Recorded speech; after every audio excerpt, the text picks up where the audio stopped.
morning, my friends, and welcome to the Space Game Junkie Podcast. I, as always, am your co-host, Brian, and joining me, as always, is your co-host, Jim. Welcome to Space Game Junkie. I love you. we all love you, actually. Because we're doing a morning podcast, we are sadly again without Hunter. He can't do the morning ones. So it's just Jim and I. And we have a guest this morning joining us from jolly old England to talk about his game Shallow Space Insurgency. Please welcome James Hunter. Right? No, Martin. James Martin. Oh my God! So sorry. James Martin. Good morning, James. Or afternoon. Hi, everyone. Thanks for having me. Thank you for coming. So we're here to talk about your beautiful RTS. Now, has it always been Shallow Space Insurgency, or was it Shallow Space for a while? I'm getting my titles confused in my head. It's always been beautiful. Yeah, it was just Shallow Space originally, but I think the idea is that we're going to evolve the engine into multiple iterations. So oh, okay. Shallow Space Insurgency is the first one. Right, and you're currently on Indiegogo. Did you extend that campaign, by the way? Did you extend the campaign? No, we didn't really see the point because, if it had reached 60-70%, we probably would have extended it then, but as it sort of sat at around 10%, we've opened up pre-orders on the website, and we're going to go down that route. That was going to be my next question. Is what's Plan B? Was, the sad thing about Indiegogo, it's a fine platform. It just doesn't have the visibility of Kickstarter, I think. Yeah, that's right. I did do a bit of research, and I saw that Indiegogo gets around 14 million, I think it is, visits per month, and Kickstarter gets around 15. However, the thing that I failed to realise was, Kickstarter is 95% games, and Indiegogo is like 75% of everything else. So. Oh, really? Yeah, that's right. Yeah. So if you have a look at the games section, there's not an awful lot of serious games on there. Yeah. So we took the punt. We thought, well, we'll go on there, and we'll likely stand out, in the crowd. But we sort of underestimated how much traffic we'd need, really.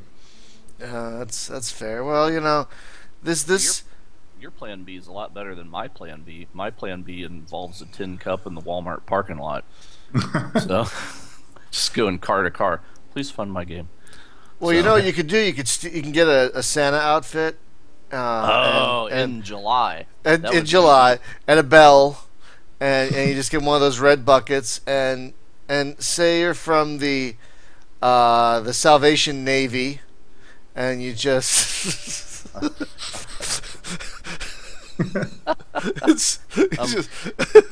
okay. Sorry. Gamergate Santa. Please donate to the children.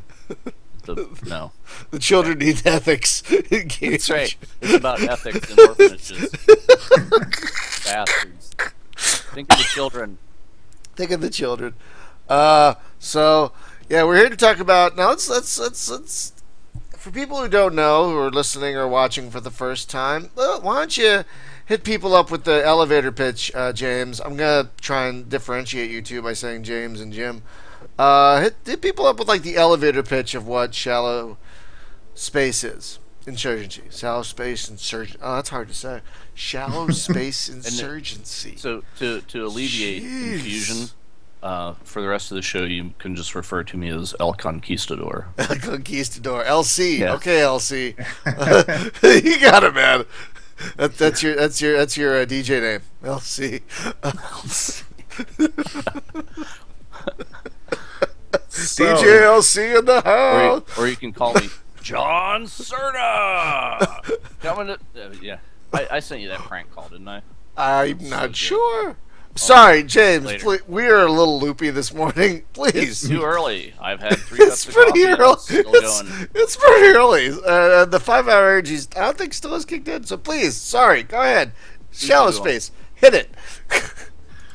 Yeah. So Shallow Space is a 3-dimensional RTS. So you can move the ships in all 3 dimensions, up and down, as well as left and right, forwards and backwards.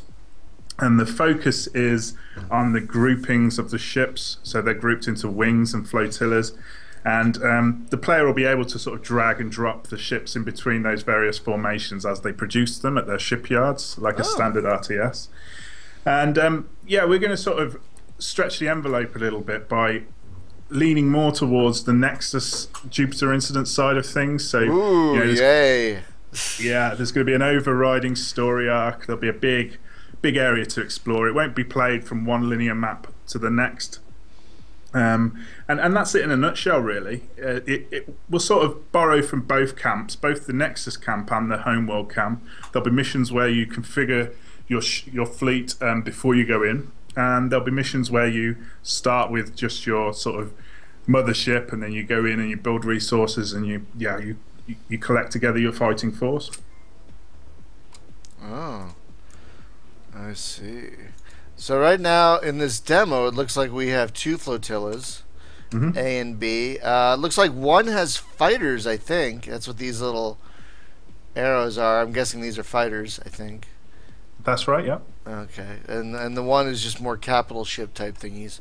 So let's see, we have, right now this demo is just basically, just, you know, incoming waves. So we're just going to send Flotilla A over here. Hey, you go over there, buddy. Go over there. Yeah, go. And now, so it looks like we have, now the graphics are just stunning. I mean, just absolutely stunning. I love the ship design, the detail. I like the hyperspace effect when they jump in. That I find it most stimulating. I've not seen that yet. Yeah. I'm gonna have to find. Yeah. I'm gonna have to go. No, I've been telling James about it. I've been gushing on Twitter to him for like 6 months. Like, dude, that's the best thing ever. So yeah, I mean that's going to actually feature in the, well, not the next version, but the version after. And the ships, you're going to be able to sort of jump them around in and out of combat. Oh, nice. Yeah, with a special ability. So keep your eyes on the IndieDB page because it's all happening. Now we got 2 flotillas here, and I'm sending one to go after this enemy flotilla here. But what is this green flotilla? This flotilla over here. Are they allies? Is that what that means? Yeah, so those are the station's sort of patrolling forces. So they'll give you a hand. Yeah. Oh, so very cool. Whether you go in first or whether you choose to sort of cower behind them is up to you. Oh, here we go. Here we go. Oh, it's so pretty. Oh, it's so pretty. Now, right now, this demo doesn't feature any kind of construction or officers, but that's coming. Yep, that's apparently. right. Now, how does construction work? Is it like typical RTSs, where you have a certain amount of because I see resources up here. It looks like you have money and crystals, and I'm guessing that's metal. That's there? right. Yep. And then crew. And those are all limitations as to how many ships you can build, I am guessing. That's right, yeah. So the crew is the sort of main limiting factor, because the idea isn't to build, you know, this huge fleet and then to just drag a selection box around them and send them in. The idea is to get the player to think about the sort of ships that they're building and the tasks that they're going to fulfill. And to that end, you're able to actually configure the loadout on the ships themselves. So the individual turrets you'll be able to replace. The hulls will be equipped with modules. So, I don't know, shield extenders, hull repairers. You see that sort of thing. Right. Okay, you don't have to do that in real time while the fight's going on, though, right? So, no, not at all. You can pause it. So, in fact, that's actually what I was going to ask. Is mid-fight, can you just pause it, give orders, figure out what you're doing? Yeah. That's right, yeah. Okay, so yeah, that's pretty much essential to me, especially as I get older. Yeah. Right. Pausing in I a lose real-time my ability strategy game is like essential to me anymore as well, because you know, you get older, the reflexes start to slow down a little bit. Absolutely. But you know, as well as pausing the game, you can actually slow down time. Right. It's that's nice. it's comma. So you can slow it down to essentially pausing it, but you can also speed it up. You can also speed it up to 500. Yeah, so you can slow it down to half time or quarter time. And apparently you can speed it up to 525% of normal. That's a good clip. So the are you declaring a formation for your guys to be in, or do you kind of put them and then they stay where you've put them at, and what tactical relevance does it have? Because I'm seeing that they kind of form into a line and go at each other, and then they're chucking missiles at range. I kind of wonder, like in naval combat, you have your most valuable ship in the center, and then you put a picket of ships around it, right, to detect submarines and small craft and whatever, because naval warfare is a lot more about detection and that. But in space, it's like, does it make sense to have a formation like that, or do you just want to put as much firepower on a single target as possible? Well, it's an interesting question, because the space, the combat in shallow space is very fluid. It doesn't really make any sense to put a lot of effort into the formations. And I mean, when I say formations, I mean the shape of the formation, because it doesn't really matter. And in effect, the formations that they come in the demo is probably the best ones, because they're not blocking each other's line of fire. As long as they don't knock into each other, and it's more about composition instead of formation, right? Exactly, yeah. And that composition is an important feature, because, as your units, if you can picture the play area might be 10, 20 times the size that it is in the demo, and you'll have these flotillas spread around doing various tasks. As you're producing ships, rather than having to fly the camera all the way back to the shipyard and sort of work it all out, you can literally just drag these icons from the detached box into the flotilla, and then the ship will make their own way there. And that's the idea behind it, really. A little bit more autonomy for the user.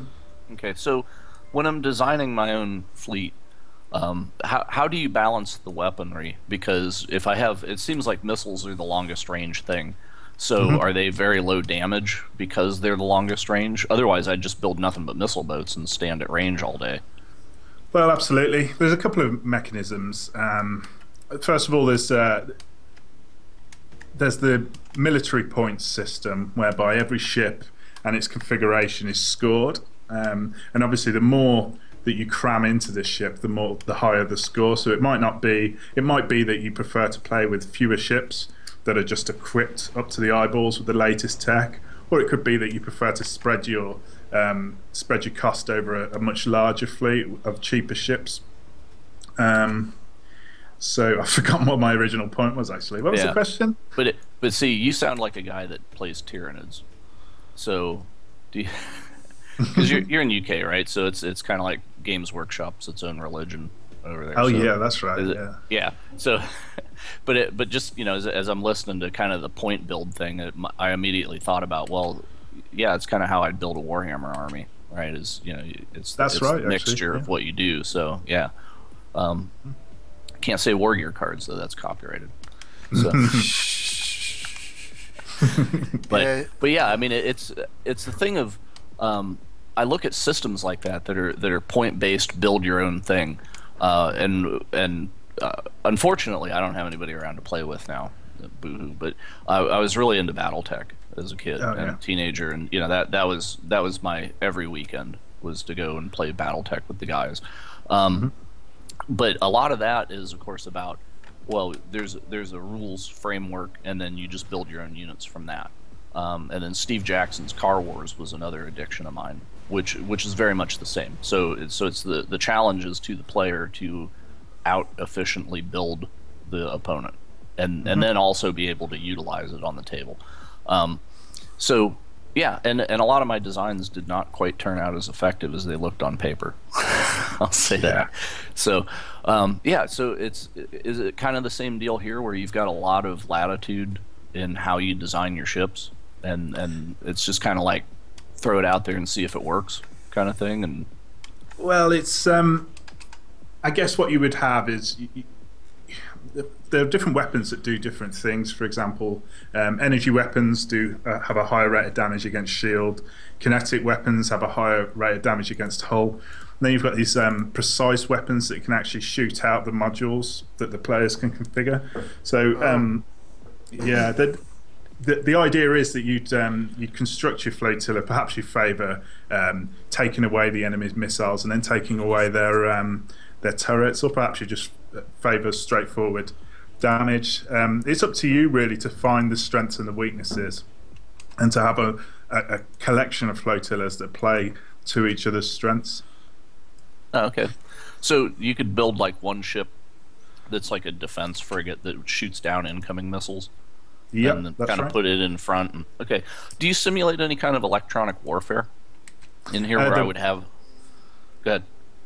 Oh, sorry, I was going to say that we have got plans for EW actually, and scan ranges, that sort of thing. It's all going to be very, very important.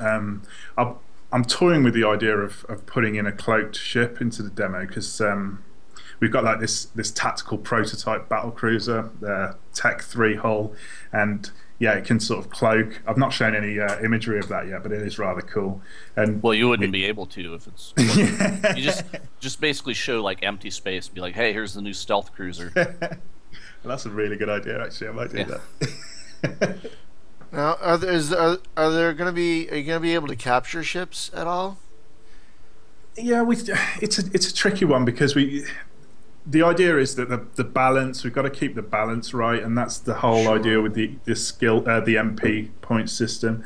And if you can start just capturing enemy vessels, it really knocks that to one side.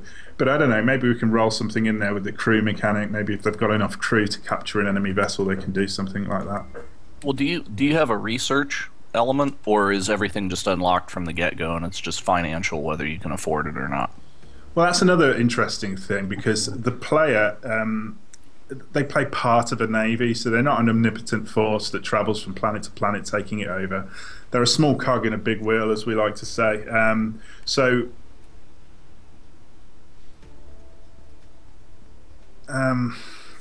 I forgot my train of thought then. Sorry, something just popped up on my screen. What was the question? I totally forgot then. You're saying you were part of a navy, and because of that, you don't have like unlimited. Oh resources. yeah, research. That's research it. and resources. Yeah. Yeah. So rather than having research, we're thinking about having sort of stations in space which download blueprints from TCN HQ headquarters, for example. Just something a little bit edgy, because the whole research thing doesn't really fit with the framework, I don't think. Right. Well, it's always kind of bothered me that in an RTS game, like as much as I had loved like Company Heroes and games like that, but to have a game that has that much detail, and then you have a little garage and the garage poops out a tank every 10 seconds, and it's like, wait, no, it's just totally blows my immersion. But if you can requisition resources, kind of like the war game air land battle does, where you're not inventing this stuff. It's just you get income and then you can bring it from off the edge of the map. I really like that system. So, much more so than having a factory that can actually knock out ships. Like as you wait. It's like, oh, we're 3D printing these. So. It's an interesting one, and it's kind of where you've got to balance realism with fun, and I understand what you're saying about immersion, but the whole mechanic of being able to produce ships in the battlefield, it sort of creates this feeling that the game is constantly moving. If you're just bringing in a fleet that is just going to stay the same, and the only thing that can happen is you lose ships, it becomes very, very difficult then to make that fun. But since you have hyperspace, you can actually teleport the reinforcements right into the middle of the map if you wanted, and have a perfectly legitimate explanation for that. So yeah, I hear what you're saying. I mean, we've got some interesting mechanics that revolve around that hyperspace travel. For example, because the idea is that we actually want to map out the whole solar system that the player will be sort of flying around in. Ooh. And we've got some interesting ideas around that. Like everything will come with its own gravity well, so stations, planets, obviously, and you're unable to jump while you're in that gravity well, which gives the ships an excuse to be traveling around, shooting at each other at sublight speeds. Oh, that's neat. Yeah. So are you going to play that out in the same view that we're looking at here, or is this going to be like the combat view, and then you're actually going to have a map screen until two fleets engage each other. It would, because that would be kind of like Harpoon in space to me, which would be a welcome thing. So. Well, we knocked together some prototypes a couple of months ago, and there's no reason to. We basically proved that you can have this tactical view and then sort of scroll the mouse wheel right back and then just be pulled back into this, seamless solar system view. The ships get replaced by just abstract icons, and yeah, we think we can sort of blend the whole lot together and have multiple instances of combat happening in this big simulation. And that solar system map obviously doubles up as a sort of tactical map, so you can see where the enemy's reinforcements are coming from. And we're going to have all sorts of things going on there, like investigate anomalies. The civilians are being attacked, that sort of thing. Oh, that's cool. Yeah. Oh, very cool. See, I've always thought, because you were talking about the stealth ship before, and kind of the terrestrial equivalent of a stealth ship in space would be like a submarine, right? Because let's say it can go stealth, it can only stay, quote, submerged for so long, right? And then there's maybe ways to ping for it and be able to detect it anyway, right? So it's almost like a naval mechanic would work for that. Just sort of a parallel to what we've definitely got. I mean, we've sort of gone with the Navy description just to strike a bit of familiarity, really. But I mean, like you say, it is very different. I mean, even combat underwater, I think, is subtly different from combat in space. Oh yeah, sure. Absolutely. We have a couple of questions from the chat room. The first question is: Are other components on the ships customizable apart from weapons? I'm guessing like engines and sensors and stuff like that. Yeah, that's right. So shields, engine modules. The capital ships will be a hell of a lot more customizable than the standard vessels. And really, the action in the entire game revolves around those capital ships. You'll get, as you say, for example, corvettes. You'll have one corvette that manages to escape being killed multiple times, and then all of a sudden they'll be promoted to a commissioned officer.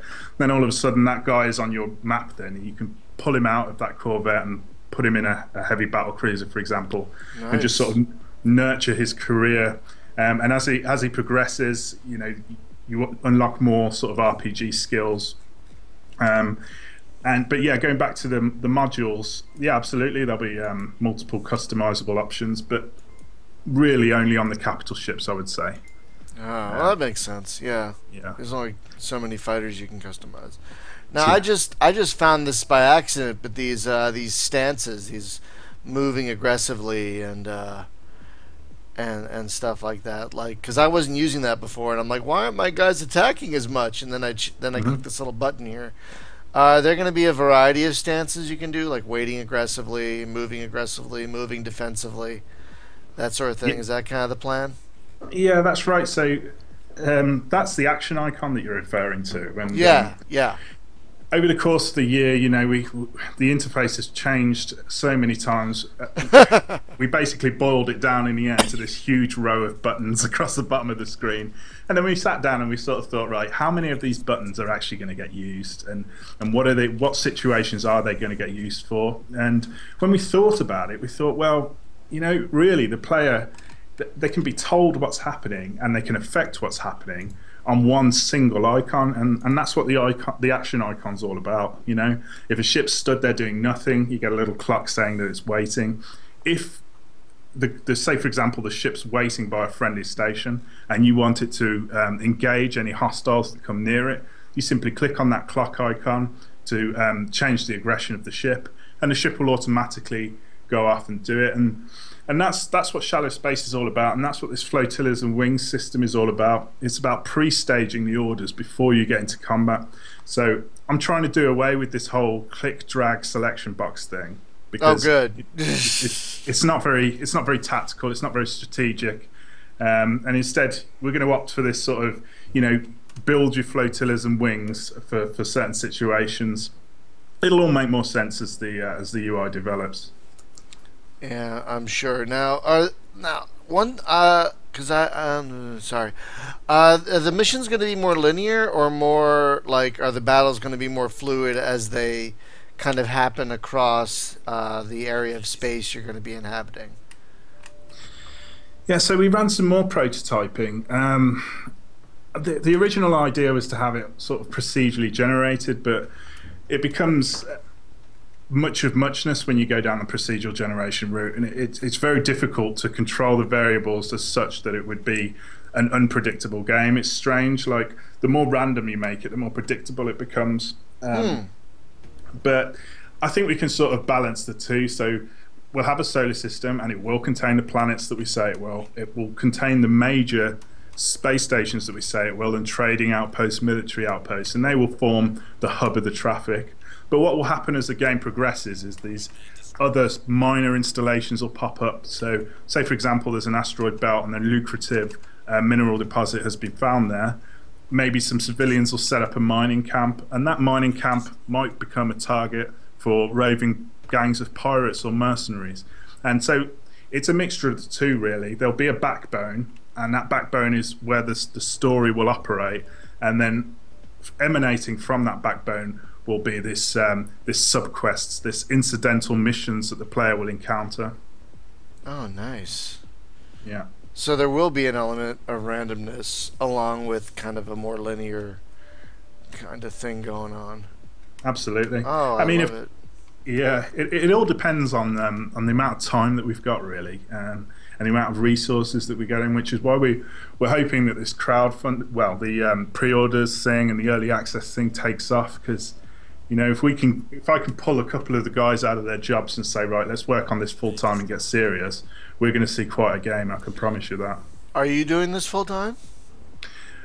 Pretty much, to be fair. I mean, I do have a day job, but every sly second that I get, I'm sort of on the computer programming. And how long have you been working on this? Because it's utterly gorgeous and very fluid.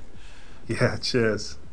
I mean, it came out of the prototype stage probably about 2 months ago now, so I've been working on it for 13 months, and basically when I started it, I just wanted to build this battle simulator because I was annoyed. I was looking around at the market thinking, where are these games? Where are the games that allow me to take a fleet of ships and control them? You've got all these games like Endless Space, which focuses on Empire. You've got these games like Homeworld, which is an excellent game, but really, it doesn't really give me that sort of level of fleet control that I want with the officers and whatnot. So I just set about creating this this battle simulator of sorts, and then I've just sort of stuck the reins on it and tried to fashion it into a game. And you can see that by the way the ships move and fight, the fluidity of the combat. So yeah, I'm quite proud of it. You should be. I mean, this is only 13 months. This is just, I gotta say, it looks better than Homeworld Remastered, in my opinion. Oh, nice. Cheers. But that's a whole different kettle of fish. My fleet is really being whittled down. I really wish I could. I really wish I could build more ships right now, but I can't. Yeah. It'll come. It'll come. Give it a little bit of time. Right. Are taking pre-orders for this when? Like within the last couple of days, I'm guessing. Well, literally today. Oh, today. That's what. Yeah, today. Oh, wow. And how much is early access? Well, I mean, you can get it for as little as $15, I think. Oh, not bad. And are there going to be different levels, like $25 the soundtrack level? And that's exactly right. Yeah. Oh, okay, great. I'll probably kick at one of those. A Hunter who is in the chat room is asking. Oh, hang on. No, we had a question before that. Will different locations give you any different bonuses or resources / abilities? Well, that's interesting. That's an interesting question. We did have a little bit of a conflab about creating terrain in space, because obviously there's literally nothing going on, and you can place these objects in space to create wells for the traffic to come into. But in addition to that, we're looking at things like nebulas, stellar phenomena, asteroid fields, to really to shape the way that the space is going to be. But going back to the question, it all depends on how it plays. I mean, if we can sort of reduce, say for example, shields are knocked in half when you enter a certain nebula. If it plays well, definitely. Yeah, that can definitely add interesting challenges, I think. Now, Hunter was like, oh, before I get to Hunter's question, blah, blah, blah, blah, blah. Which engine are you running this on? Yeah, so the game is currently running on Unity 4.6, which, okay. I mean, some people might roll their eyes on that, but you know. No, I'm not rolling my eyes. Hunter was asking about mod support. Oh, mod support. That's why I ask which engine you're running, and I ask because a lot of people, when we talk about Unity, say that mod support for Unity is not very easy. No, it's not very easy, but it is possible. Whoa! What? Apparently, Brian found that shocking that it's possible. No. You haven't seen. You're a few seconds behind in the stream, but there's a big, it's big hilarious explosion. No, big explosion. Like burned my retinas a little bit. Bright explosion. You'll probably see it on the stream in a moment. That was a huge, massive explosion. I don't even know what that was. Probably I think it was one of my ships. It reminds me of my first marriage, actually. Now that I see it. No, I went there. But anyway, so sorry, mod support. Yes. Yeah. So you're right. It is very tricky. In particular, sort of importing the models. But I've done a little bit of research, and I think it is possible. You just have to have the framework in there from day one, really. And I think the approach that we're going to have is we're going to make the first game. We're going to perfect all of the scripts. We're going to work out all of the bugs. We're going to get it 99% of where we want it to be. And then after 1.0, we're going to revisit it. We're going to start knocking together some tools that are based on the Unity editor, because Unity is now free. So people will be able to download Unity, download the shallow space mod tools, plug them into Unity, and then we'll use some sort of scripting system for the player to be able to feed the instructions into the game. So how is Unity making money now? How did they monetize it? Is it through the in Unity store where you get assets and they get a cut of that or something? Yeah, I think they're probably making an absolute killing on the asset store, I think. And they licensed it for small businesses or indie developers that are making less than 100,000 a year in revenue or something, or 10,000 a year. Yeah, that would be me. It would be less than 100 a year. Well, you don't need to pay for it. I see. But if your company is big enough or the game makes enough, then you have to start. Yeah, you got to pony up at that point. Yeah, that's right. So. But at that point, you've made your dough, so you owe them. But yeah, so no, that's interesting, and it's always really interesting to see the stuff that comes out of Unity. I don't know if you saw this show last week, but we had the guys with what was that called? It was Dimension Drive. Dimension Drive. Okay, I couldn't think of the other word. So it's a vertical shoot 'em up, vertical scrolling. Shooter game, and they made it in Unity, but it's all 2D, and so it was interesting because I would have thought Unity is primarily a 3D platform, and not to use it like that. So yeah, it's surprising to see what people leverage this for. Yeah, well, actually, I think their main market is 2D sort of mobile games. I think that's where they make. Yeah, that's one of the that's one of the big things about Unity is the cross-platform. That's why it's so popular, because you can port it to just about anything. Once you get it up and running, you could port it to just about any platform you want. Oh, because when I fire it up, it's like, here's a 3D scene. All right, make a game, and it's like, oh, okay, well, it's a 3D thing. So I don't know. It just would have never occurred to me to just go straight 2D with it. But that's interesting. That primarily their market is that. I'm showing my depth and breadth of knowledge of Unity here. I believe it. I mean, a lot of the games people use Unity for are mobile games. I mean, we're starting to see more PC development, obviously, but there are a lot of mobile games that use Unity. Well, Unity is kind of like the Java of game engines, right? Because it's just like you click one button and it craps out a Linux, a Mac, and a PC version. Oh, really? Yeah, absolutely. Yeah. Yeah, it really is as simple as that. Actually, in fact, it's almost disappointing. Wait, why do you say that? Well, I mean, you like there to be a little bit of challenge. I thought when I first compiled my Mac build, I thought, oh, there's going to be issues with controls, there's going to be issues with rendering, and then I ran it, and it just worked, and I was a bit like, I was almost disappointed. I guess I can understand that, but I see it as like one of the primary drivers in this, because I kind of think we're in another PC gaming golden age right now, and this is really for engines like this and Unreal and whatnot being so accessible to people are, I think, one of the reasons why we're seeing so many great games, and one of the reasons we're seeing space games like this having a resurgence, which is just amazing. It used to be if you wanted to make a cool 3D game, you had to be John Carmack, right? Or you had to be able to afford a Unreal license. Right, I know, but now they got stuff like this, and just all the riffraff got in, and they're all making games. So much to our delight. So this is good stuff, definitely. So how far? You say you're 13. This is 13 months in. How much of the game would you say is completed at this point? Well, I would say probably around 33%. So we're about a third in. But nice. The complicated stuff is done, and that's getting the ships to move and behave.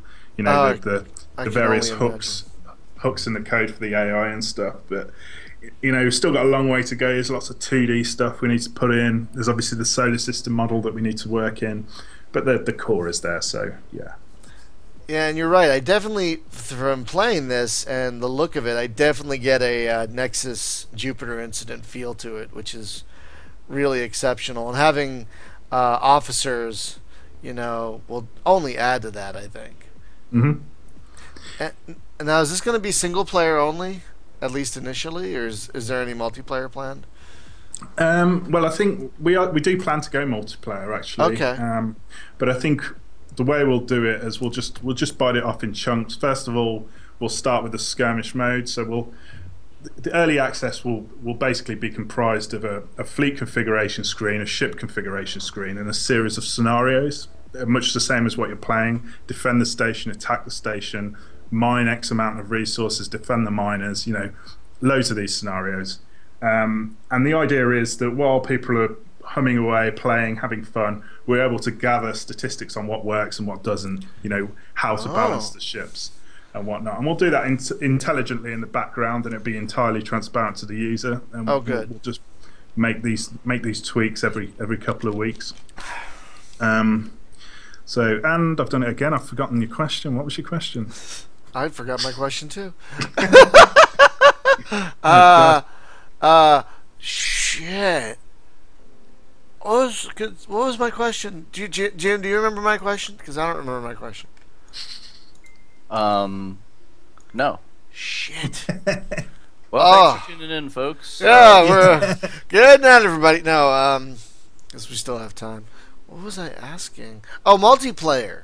Oh yeah, multiplayer. Yes. Yeah. So the idea is that we'll fold in the ability for the players to take control of the AI factions, and all the code is there in the background. Actually, it just need a little bit of time to get it all ready. And so, but the main game, the main event with the whole solar system and the planetary system and the interaction with units flying around, I think that might be quite complicated to do in multiplayer, particularly because if one person is locked in an instance, what happens to the other player? They can't fly around because that would be an unfair advantage. So they're either going to have to sit there staring at the screen, or I don't know, watch the other player duel it out. I don't think it will work. So I think there will be multiplayer, but I think it will be a single instance only sort of thing. Oh no, that makes sense. That makes sense, because I can only imagine how much work goes into making all these different ships that moving at different speeds with different ammunition and all this stuff move in a 3D space where they don't slam into each other, and I can only imagine how much work that takes. Yeah. And you said that's about a third of what you. That's about like a third of the game. Oh, we lost some units. It's like about a third of the game is just all that, which makes sense because you want this to look good, but you also want to play well, and you can only do that if like things move realistically. Yeah, well, that's right. As realistically as we can imagine, because we've never had realistic space battles before. So we can only, guess. Oh, yeah. Man, the enemy keeps coming, and I keep losing ships. This is not fair. Yeah. This is not fair. It's only going to get better, actually, because we've recently found a guy who's got some really excellent skills when it comes to some of the newer features that Unity 5 can bring. So PBR, physics-based rendering, for example. Oh. Some very, very cool stuff. And we've got some imagery of his work, but sadly we can't show it. But I think if he joins the team, we're just going to take this thing to the next level. And that's very, very exciting. I think I just found a bug. Now, just FYI, you're supposed to be able to hit tab to switch back and forth between your flotillas, right? Mm-hmm. Well, with this flotilla that has one ship left, B here, I cannot do that anymore. Oh, that's interesting. Yeah. See, I can't. I mean, I'm about to lose that flotilla, sure, but even with one ship, you would think I'd be able to switch back and forth, but I cannot for some reason. I don't know why. So tab key not working. Yeah, just FYI, I don't even know if I can select that flotilla now. I don't think I can even select it. No, every time I try and select it, it just shows. I know what you're talking about. It sticks on A. Are you playing 0703? I don't. It's in the bottom right. Yeah. Yes. Okay, 0701 is about to come out, which fixes that, actually. That was highlighted. Okay. Yeah. There you go. Never mind. Yeah. I thought, ooh, I'm a bug reporter. I found a bug. Not really. I will look into it, though. I didn't know about the tab key thing, so I think that's something new, actually. So thanks for that. I had been using that to switch back and forth between the two flotillas, which I like. I like that you can just do that. One thing I noticed is like, because in the text that pops up when you're playing the game, it's like switch between flotilla 1, 2, 3, blah blah. But here you have A, B, C. Is that going to be fixed? So it's like this says the same thing. Yeah, I suppose I could change the letters to numbers. And the trouble is that you've obviously got numbers across the row on your keyboard. So yeah, I mean. Well, then I would say just change the text so it says flotilla A, flotilla B, that sort of thing, because that was a little confusing. I have to admit.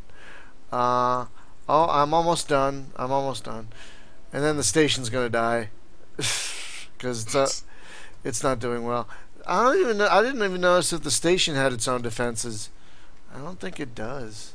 No, not in that version. But again, in the latest version, it becomes a carrier, so it starts spawning its own fighters. Oh, nice! And it's got some XL turrets on there as well. The latest version is just going through closed testing. You should have it probably in 2 to 3 days, I'd imagine. Nice. Now, is that going to be just a demo put on IndieDB like this one is, or is that going to be available only to people who buy into the early access? No. We intend to update the demo for some time to come, I think. I think there's still real value in sort of just adding these features and letting people enjoy it for free. And then probably around another sort of, I would say, 2 to 3 versions, we will stop updating the demo and then we'll turn our attention to early access. Oh, that's fair. That's good. Yeah, keep enticing people with the free stuff. That's it, yeah. And then get that to a point where it'd be like, hey, try this for free. If you want more features, pony up, my friend. Give us a little bit of cash. Yeah, well, I'm not going to survive this. I don't see how anyone could survive this scenario because you can't build new ships, so you're just going to be, whittled down until there's nothing left but your station, which is going to die. I can't wait to see that blow up. That's going to be great to see blow up. Yeah. that's a big old thing. Now, are ships and stations like are they made of like individual pieces? So like, can pieces be blown off? Like, can like turrets be blown off and can engines be disabled? I think we touched on that before, but with the station, like, can a piece fall off as it's being destroyed, for example?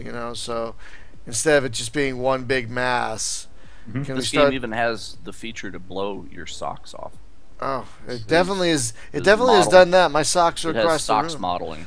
My socks are across the room. I put them on before. I always do that. I was wearing pants at the beginning of the show. Oh, that's new. That's a new thing, right, Jen? That's a new thing. That's not usual. We're not going to last much longer. So you were saying this is the first installment of a planned series. That's why you added the subtitle Insurgency. What else do you have on the drawing board to come after this one? Yeah, so it's about perfecting the formula. Obviously, we didn't make the crowdfunding, and we do need to get something out there so we can get funds coming in, so parts of the team can be made full time. And there's loads of places we want to take this. We've got ideas for an alien race, and we've got that written into the story. And yeah, I mean, we've even got one of the guys even knocked together a sort of planetary annihilation style, units on the surface of a planet type thing, so you can actually interact with the planets themselves. Oh, so wow. There's tons of really interesting places that we can go with this. So by interacting with the planet, do you mean bombing the shit out of it? Indeed. Yeah. Woo! Love planetary bombardment. There isn't enough of that in space games, I think. Yeah, but we call that aggressive negotiations. Yeah. So I mean, obviously we can't do that now, and I don't know. It's probably much further down the line. We really need to sort of, be comfortable in ourselves as a studio to take that on, because it's quite a task. But yeah, I mean, tons of places we can go with that. Insurgency is just the first part, really. Right. I mean, I wouldn't be surprised. Let's say that the pre-orders thing doesn't do as well as we'd hoped, and early access doesn't do as well as we'd hoped. I wouldn't be surprised if you see Shallow Space Insurgency as just a set of linear missions, because that will enable us to sell a game. That will enable us to get money in, so we can set ourselves up to make something truly spectacular. Right. Now that makes sense. Would you be able to? I mean, are you building a tool that lets you create the missions, or are you actually just coding them, in like a script file or something? Yeah, so at the moment we're putting together the levels using the Unity editor. All due care has been taken to ensure that we can sort of plug things in to ensure modability later on down the line.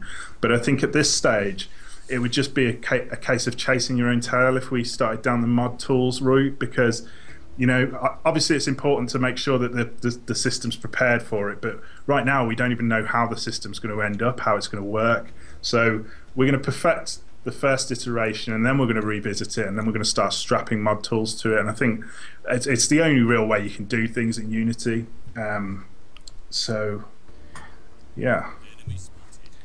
Yeah, because otherwise I would say, if you were developing the mission creation tool in parallel with the game just for your own sanity, it's like, oh, I got to make 50 missions now.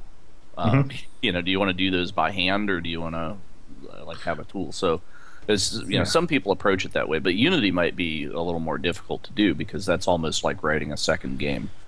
So. Yeah, well, and Unity in itself, don't forget, is a level editor, isn't it? That's what the editor itself is designed to do.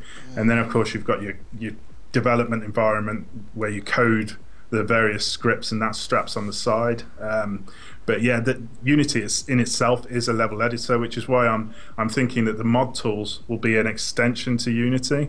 And rather than compiling a game, you would just compile a set of scripts, XML files, JSON, something like that, and the game would then readily interpret that and be able to pull in the various models. I mean, it's something we've thought about, not in great detail at the moment, but as Unity becomes more popular, we're hoping over the course of the next year to 18 months. Sorry, the game crashed. Oh, no. That's gonna happen, early access, ladies and gentlemen. Early access. You get what you pay for. Now, Yeah, so let me ask you about the early access route, because have you had this on Steam Greenlight yet? Yeah, or we've already been greenlit. Okay, so is that how you're gonna basically handle the marketing and the early access and stuff? Is to go through the Steam thing, or Well, are you going to start out in the smaller places like itch.io and stuff and let people trickle in that? It's an interesting one, that, because before we went. you guys still there? Does, but I mean, really, I don't think you can just do that anymore. I mean, Steam, obviously, it's got a fan base of about 9 million online at any one time, but unless there's any sort of advertising that goes into that, or there's any sort of backing that you start with, you're just not gonna make any. You're not gonna take advantage of that. So we're probably going to market it on a few stores. We're going to have a DRM-free early access, which will be available on the Humble Bundle store, and that will run alongside the Steam early access. And yeah, we're toying with the idea of getting a publisher on board as well, because really, as one man jumping up and down, I mean, you can see the game is quite an attractive game, but we're still not really seeing anybody listen as we release the press releases. And I think it's all about, at the moment, it's all about letting the people talk to each other about it, and sadly that takes time. So thing that we have found out in just recently, previous weeks here, is that there is an entire PR underground in Steam itself. All right, so the stuff with the game that I'm working with, where we would do, like you said, you feel like you're one guy jumping up and down, you're yelling into a dark room, nobody's listening, right? and even when we did have press coverage, like Space Sector did a really nice write-up of it, and whenever we looked at the green light, it was like maybe 100 extra hits that day. So it doesn't move the needle. But one of the gentlemen is the guy that's developing Zotrix, came on, and he said no, he did, because he got greenlit in 60 days. It was pretty quick. I mean, it took us almost 200. So I was like, well, what did you do? And he said, well, I went into the communities in Steam, and I got to know the people that were in the communities and stuff, and then through having the conversations in there. And then I started looking at it, and it's like there's this whole social structure that's under the surface of that store that I was completely unaware of. I know. I'm just learning as well that Steam is a social network, and it's kind of hard to wrap my head around that still. Yeah, it is. It is very hard, and it's actually it's difficult to get into that social network, don't you find? I looked at it and I just gave up in the end. I tried to get into the Steam Greenlight Developers Forum, but I don't know what happened, but I just lost interest. But yeah, you're right. There's thousands of people that use those on a daily basis. Yeah, and he said that like a lot of people, because customer acquisition is the most expensive thing of any service, right? It's like people making like a dating service, right? And it costs maybe $100,000 to make the site, and then $1 million to get users on it. And it's worthless otherwise. So what he said though was that he was actually like gifting away game keys and stuff like that when it was in Greenlight, where he's like, okay, well, we'll promise out keys or whatever, and because you get people that join those particular groups, which are like the Steam gifts or whichever, the bundle groups and that, and they watch that like a hawk, because hey, free games, right? So and especially for the collector people, one of the guys, as soon as we, because our game came up for in the coming soon list, the minute that it hit, I mean, within 5 minutes of me hitting the button, I had 3 emails from YouTubers saying, hey, can we get keys? It was just that quick. And so those people are watching it like a hawk, right? So I clicked on one of the guys, because it's just my habit now is I'm gonna like Steam friend every one of those people, and so get to know them, and then I can hand their info to people like you, right, and make introductions. So whenever we get people on the show, and that's really the reason I undertook this project, is just to walk a mile in those shoes, so that I know what's going on. Because when we have people on and they're like, how do you do this? Then I would be like, I have no idea.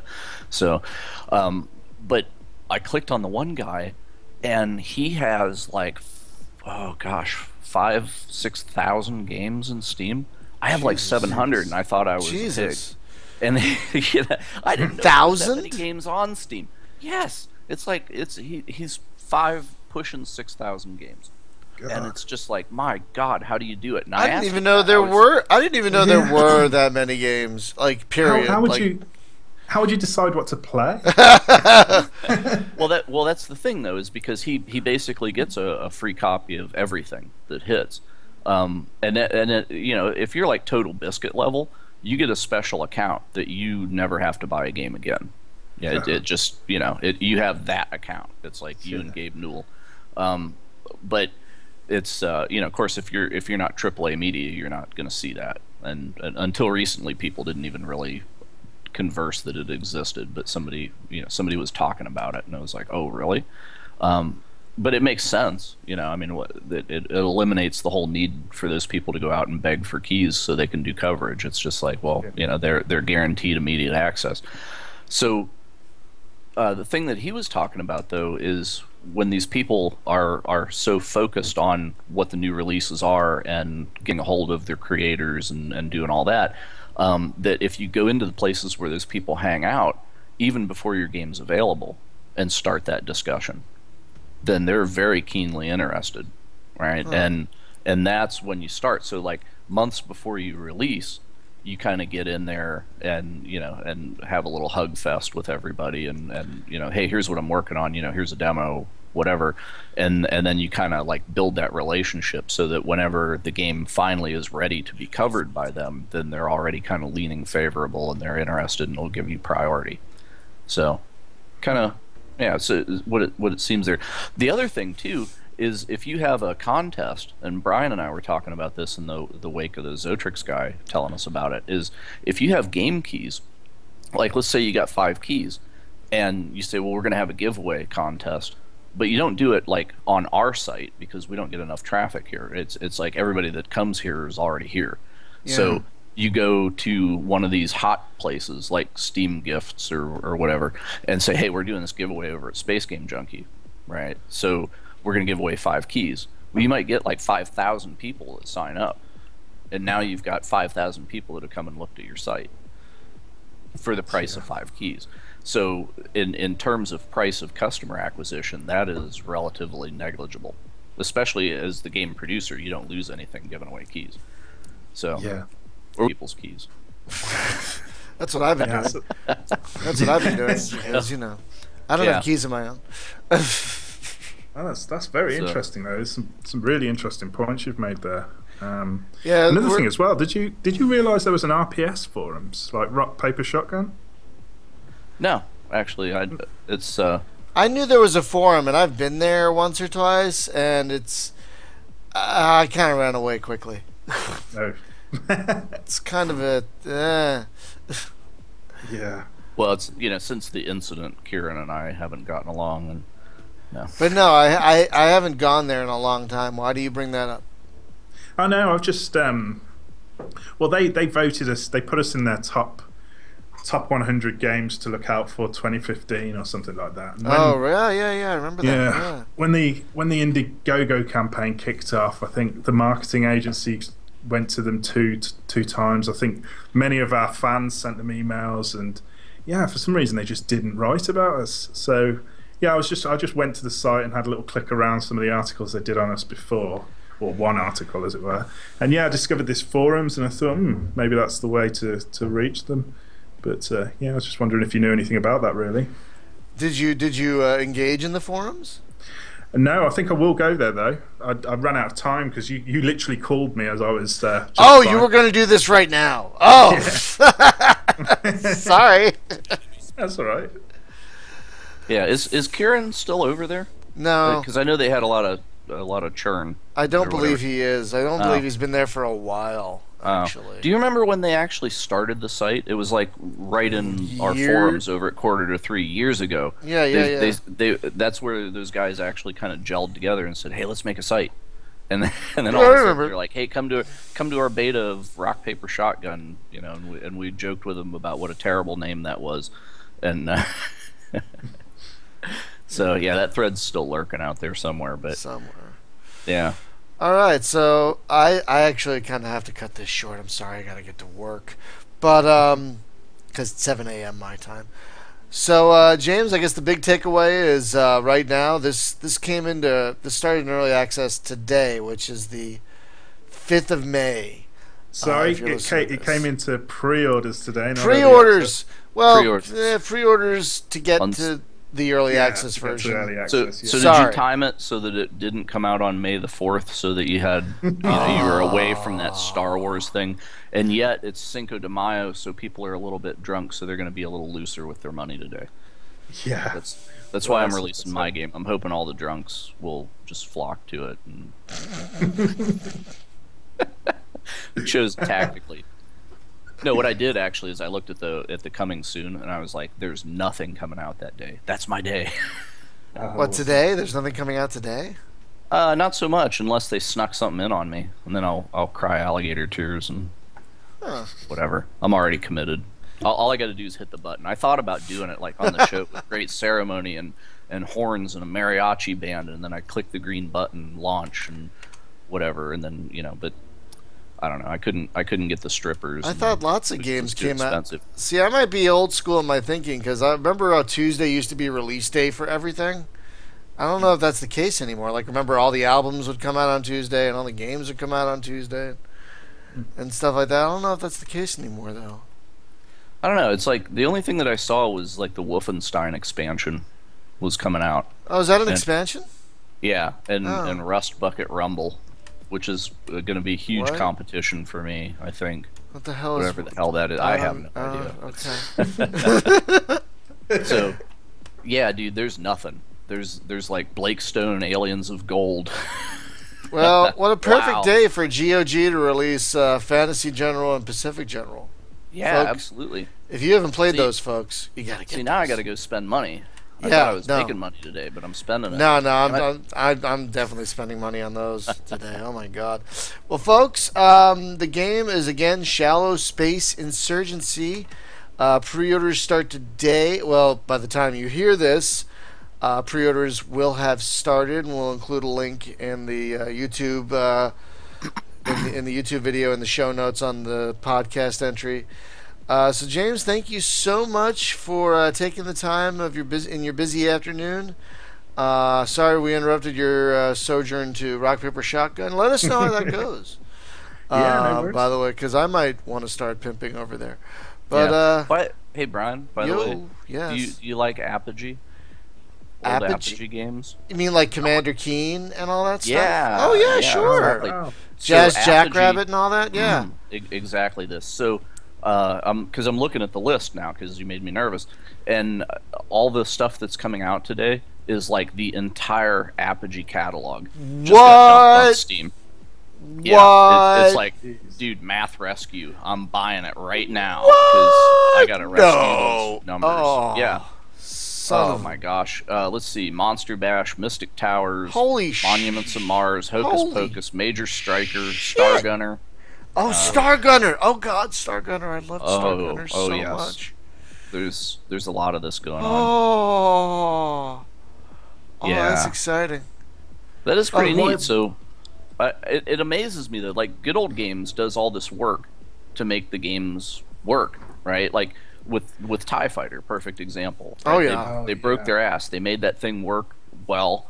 Okay, and it was out on Good Old Games for a couple months, and then it came out on Steam, whatever. And then it comes out on Steam, but the version on Steam is completely different. Yeah, apparently it doesn't work very well, according to a lot of the reviews. And that's the thing is like Good Old Games does all the work, and then it ends up over on Steam. But whenever people release old stuff like this on Steam, like when Gunship came out, oh God forbid, they just go to the closet, they get the old floppy disks and upload it to Steam. Like, well, hope it works. Part of me wonders if that's because they go, it's Steam, we'll just put it up there and people will buy it because they think we'll shovel it up there because it's laziness. It's just laziness. Exactly. That's exactly what it is.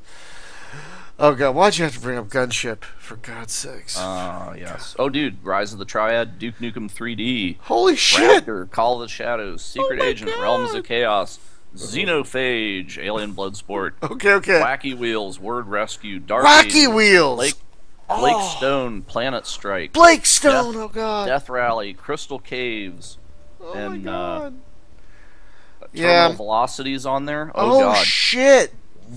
Biomenace, Alien Carnage, Virus, Jiggling Fever. This is an Apogee game. This is my high school / college days. This is all over again. I know, right? Oh my God. But it's just like Apogee. This is my shareware. This is my big shareware / wares days. Yeah, it's like I don't know. Downloading shit off bulletin boards on a 1200 baud modem for hours at a time. Like, 2 hours, I'm gonna get the latest Commander Keen game. Woo! Oh man, if you want to recapture that experience. No, I don't. I was going to say, there's two places. Jason Scott's got you covered. You go over to textfiles.com, and you can read all the old BBS text files. And then if you go up to archive.org, they've got like all the old games. So you saw where they had like all the MAME games were playable. Now they have DOS games. I was playing Elite in an emulator in a browser yesterday. Yeah, that's amazing shit. Yeah. I love the era we live in. It's just getting better. It's just getting better. All right, so I'm going to cut this here. Thank you, everyone, for watching and listening. Next week's show might be, it's kind of in the air because I might have jury duty. I'm not sure yet because jury duty is weird in California. It's one and done, but they haven't called me in yet. So I either won't have to do anything or I might be on a trial. Don't know yet. So don't know what's going to happen next week. So I'll keep you in the loop. But thank you, everyone, for watching and listening. James, thank you for being an awesome guest. Yeah, now next week is actually an evening show. Though, yeah, right? yeah, So no, Hunter yeah, back. no. I don't think we're doing a morning. He was concerned his fame was fading. No, Hunter. No, sorry, no. It's just this is the nature of the beast. Is that we've been having a lot of morning guests lately. Yeah. That's just how it works sometimes. But yeah, if we do have a show next week, it will be back in the evening, and we will have Hunter back. So hopefully that will happen. But yeah, thank you for watching and listening, folks. And we'll see you next week. Have a good one. Bye. Bye.